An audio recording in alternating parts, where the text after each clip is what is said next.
what would you do in that situation if you moved into a property, you're presented with a bill from a fence that was built 17 years ago? What would you do?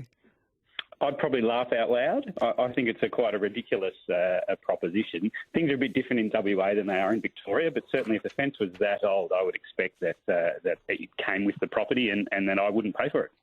So can you, and by the way, the woman did laugh apparently, or she Yes. asked him if he was joking and he said no. Yes.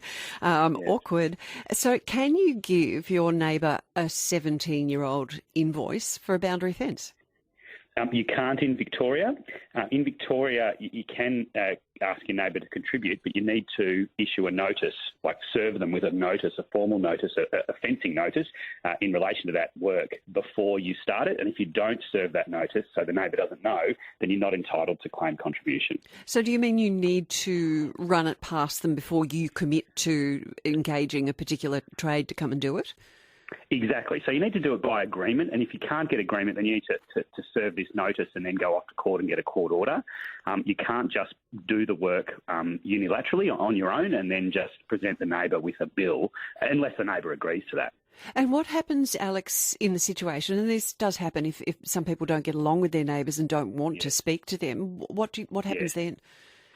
So you would send them, put it in their letterbox, a notice suggesting what you're going to do and with a quote, and ask them to respond. If they don't respond in 30 days, then you can go ahead with the work and then claim contribution from them. But you'd have to do that through the court. So you'd have to go to the Victorian Civil and Administrative Tribunal or the Magistrates Court to get an order.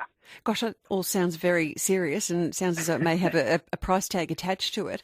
What does that sort of stuff cost?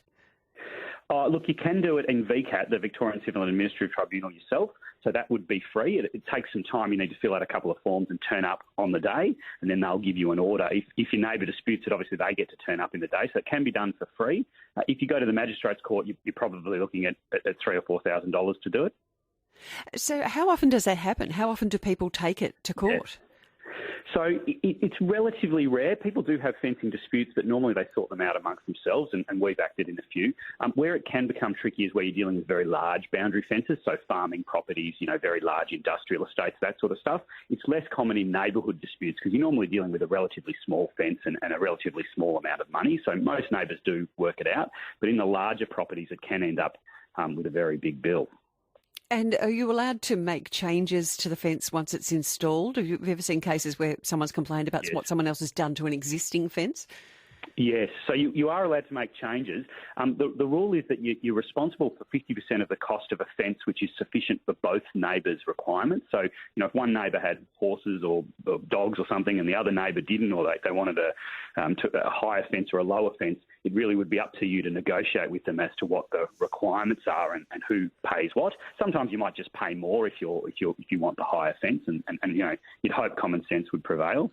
Yeah, okay. Alex, thank you for your time today. Alex Martin there, he's a partner at Taurus Legal Management. So have you ever found yourself involved in a dispute with a neighbour?